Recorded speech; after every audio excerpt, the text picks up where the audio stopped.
মাছ তুলেছে। আমার এই লোটাটা গেল ছিঁড়ে।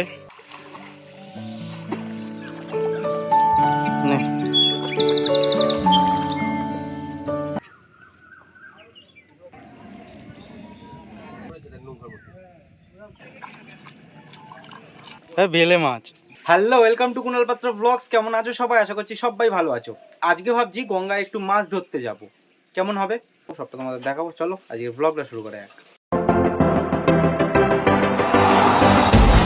এই যে আমার এই ব্যাগের মধ্যে সব মাছের যন্ত্রপাতি রয়েছে, মানে যন্ত্রপাতি বলতে বড়শি, যে সুতোটা লাগে ওই সুতো সব রয়েছে। তো এগুলো সব আবার দেখতে হবে ঠিকঠাক আছে কিনা। অনেক দিন আগে সেই গেছিলাম, তারপর থেকে এই ব্যাগেই রয়েছে। কিন্তু তার আগে বাড়িতে যেমন ডেলি কাজ থাকে, অনেক কাজ আছে।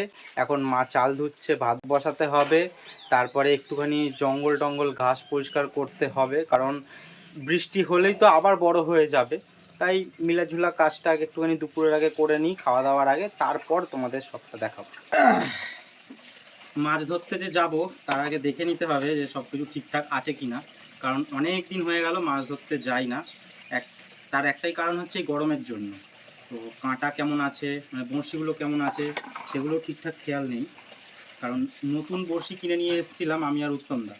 কিন্তু কিছু বড়শি তার মধ্যে ভালো ছিল, কিছু বড়শি তেমন অতটা ভালো ছিল না, মানে মাছ ধরার জন্য একটু পাতলা পাতলা বড়শি ছিল, ঠিকঠাক মাছ খাচ্ছিল না, মানে উঠছিল না মাছ। তো সেই জন্য বড়শিগুলো একটু চেঞ্জ করতে হবে। তার মধ্যে গঙ্গায় মাছ ধরলে তোমাকে অনেক এক্সট্রা কাঁটা রাখতেই হবে এইগুলো, কারণ হচ্ছে গঙ্গা ইট পাটকেল বস্তা, হ্যাঁ, সব কিছু ভর্তি। তো কোনো জায়গায় আটকে গেলেই কাঁটা ছিঁড়ে যাবে। আর সব থেকে কাঁটা ছেঁড়ার থেকে আরও বেশি যে ওয়েটটা, এটা লাস্টের দিকে ওয়েট বাঁধা হয়, এই ওয়েটটাও পুরো ছিঁড়ে চলে যায়। ধরো একটা সেট পুরো যদি ছিঁড়ে চলে যায়, তো প্লাস আবার ওটাকে সেট করো, তখন অনেকটা মুশকিল হয়।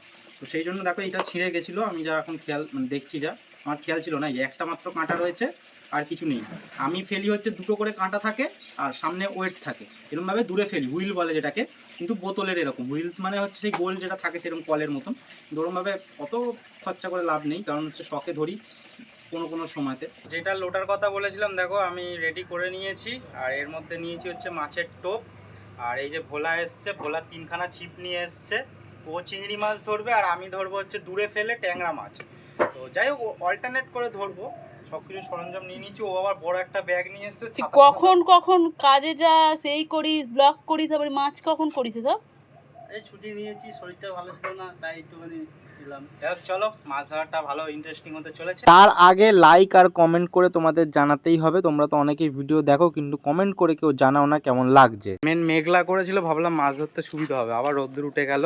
কিন্তু এখন যাচ্ছি কারণ বিকেলে 1000 জন চলে আসে মাছ ধরতে, তখন খুবই অসুবিধা হয়। এখন ফাঁকা ফাঁকায় ধরতে পারবো। ভেবেছিলাম একটু বিকেল হলে তবেই ভিড় হবে, কিন্তু এসেই দেখছি এতজন মাছ ধরছে। আমরা কোথ দিয়ে মাছ ধরবো সেটাই বুঝতে পারছি না, এই জন্যই কিন্তু আশাটা অনেক কমে গেছে গঙ্গায়। তো পোলা মাছ তুলেছে প্রথম বউনি, দেখি দেখি কি এটা, ট্যাংরা, ট্যাংরা তুলেছে। এই যে আমি এক্ষুনি বললাম যে এতজন মাছ ধরতে আসে বলে আমি মাছ ধরতে আসি না, এটা তোমরা কিন্তু খারাপভাবে নিও না, কারণ আমি চাই সবাই মাছ ধরুক। কিন্তু ধরো এই যেখানে দুজন বসে রয়েছে, আমি কি তার গায়ের ওপর দিয়ে মাছ ধরবো? তাহলে আমি ওই সাইডে ধরতে পারবো না, তাহলে আমি কোন জায়গা দিয়ে ধরবো? আমার এই লোটাটা গেল ছিঁড়ে। তো এবার দেখি ভোলার ওই ছিপে করেই ধরতে হবে। পুরো 3টে কাঁটা সুতো সব চলে গেল, ও বড় আটকেছে, আটকে গেছে। আমাদের গঙ্গার ঘাটের এই পাশ দিয়ে মাছ ধরাই যায় না, ফেললেই বড়শি আটকে যায়। আর এই দিকে দেখো এখন বাজে 3:30, দুটো বাচ্চা কোদ দিয়ে এসছে গঙ্গায় স্নান করতে। আমাদের কিন্তু পাড়ারও না, এরা কেন চলে আসে একা একা আমি তো বুঝতে পারি না। এর আগে আমাদের ঘাটে অঘটন হয়েছিল, সেই জন্যই বাচ্চারা সাঁতার কাটলে আমার তো ভীষণ ভয় লাগে। আর আমাদের গঙ্গার ঘাটে 5জন করে গ্রুপ হয়েছে, ওইদিকে দেখো 5জন মাছ ধরছে, আমাদের এদিকেও 5জন। এত কোটি কোটি টাকা দিয়ে গঙ্গার ঘাট তৈরির প্রজেক্ট হলো, আর দেখো মাত্র 15 বছরে কি অবস্থাটা হয়েছে। যখন তখন অ্যাক্সিডেন্ট হয়ে যাবে যে কেউ দাঁড়ালে। এখানে আসার প্রায় 1 ঘন্টা বাদে একটা চিংড়ির দেখা পেলাম। আজকে তেমন মাছ খাচ্ছেই না, জানি না কেন, মনে হয় এত লোক হয়ে গেছে বলেই আর মাছই খাচ্ছে না। যাই হোক মজা করেই বললাম। আর একটা কথা তোমাদের কাছে জানতে চাই, এত বড় বড় যে গাছ হয়ে গেছে, ঘাস জন্মে গেছে, এগুলো কি পরিষ্কার করার দায়িত্ব প্রশাসনের না? ভোটের আগেই খালি হাত জোর করতে দেখা যায়, তারপরে আর তাদের পাত্তা পাওয়া যায় না। না না, ভেবে চিন্তেই কথাগুলো বলছি, আমারও তো ভয় লাগে না এইসব কথাবার্তা বলতে। আর হ্যাঁ, আমি অনেকক্ষণ ধরেই এখানে বসে রয়েছি, সবার মাছ ধরা দেখছি। আমি তো মাছ ধরার কোনো স্কোপ পাচ্ছি না। বাড়ি থেকে তো দেখে আসলাম মেঘলা মেঘলা, এখানে এসে যা রোদ্দুরের তেজ, পুরো টাক গরম হয়ে গেছে। তাই একটু জলটাও খাচ্ছি, কারণ ভোলা জলটা এনেছে, এটা ভাগ্যটা খুবই ভালো। আর তোমরা একবার দেখো এইটুকুনি জায়গায় কটা ছিপ আমরা রেখেছি। আমার মন বলছে এখানে এতগুলো মাছ নেই যে কটা আমরা ছিপ রেখেছি। এখন তো এমনিতেই গঙ্গায় মাছ কমে গেছে, তার মধ্যে সাইডে দেখবে মশারির জাল দিয়ে ঘিরে, ওখানে একদম ছোট মাছ থেকে শুরু করে বড় মাছ সবই ধরা পড়ে যায়। বেলে মাছ এই চ্যাপ্টার খোল না না আমি খুলছি।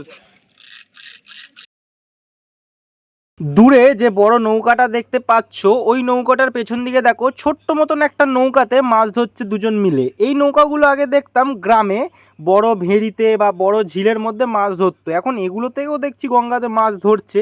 এগুলোতে তো ভীষণ ভয় লাগে, আর ঢেউ হলে তো আরও বেশি ভয় লাগবে। আমি সাঁতার জানি, কিন্তু তাহলেও একটা কেমন যেন ভয় লাগে। দেখো একদমই মনে হচ্ছে জলের লেভেলে রয়েছে, একটুখানি যদি নড়াচড়া করা হয় তাহলেই তো পড়ে যাবে লোকজন। আমার বাড়ির সামনেই গঙ্গা, তাই প্রত্যেক দিন গঙ্গার ঘাটে আড্ডা থেকে শুরু করে গঙ্গার ঘাটে স্নান সবটাই আমি করি। কিন্তু জানি তোমাদের যাদের গঙ্গা নেই একদম বাড়ির সামনে, তোমরা অনেকেই আগ্রহে থাকো যে কবে একটুখানি গঙ্গার ঘাটে যেতে পারবে, কবে একটুখানি গঙ্গায় স্নান করতে পারবে। এই জিনিসগুলো বুঝি। কাকা মাছ খাচ্ছে না কেন গো? মাছ খাচ্ছে না কেন এখন? তা দিয়ে যাও কটা, কটা দিয়ে যাও তাহলে, ঝাল টাল খাবো। সব শেষে আজকে খালি হাতেই বাড়ি আসলাম, একটাও মাছ পাইনি। আমি কেন, যারা মাছ ধরছিল কেউই পায়নি, কেউ একটা মতন পেয়েছে ছোট, তো এরকম সবাই পেয়েছে, কেউ দুটো মতন পেয়েছে যারা অনেকক্ষণ আগে থেকে ধরছে। আর তার মধ্যে দেখলে তো 10 জন ধরছে, কোন দিক দিয়ে ফেলবো সেটাই বুঝতে পারছিলাম না। তো আমি কিছুক্ষণ বসেও ছিলাম এমনি। যাই হোক, তোমাদের ভিডিওটা কেমন লাগলো জানিও। দেখা হচ্ছে নেক্সট ভিডিওতে। সবাই ভালো থেকো, সুস্থ থেকো, সাবধানে থেকো, টেক কেয়ার।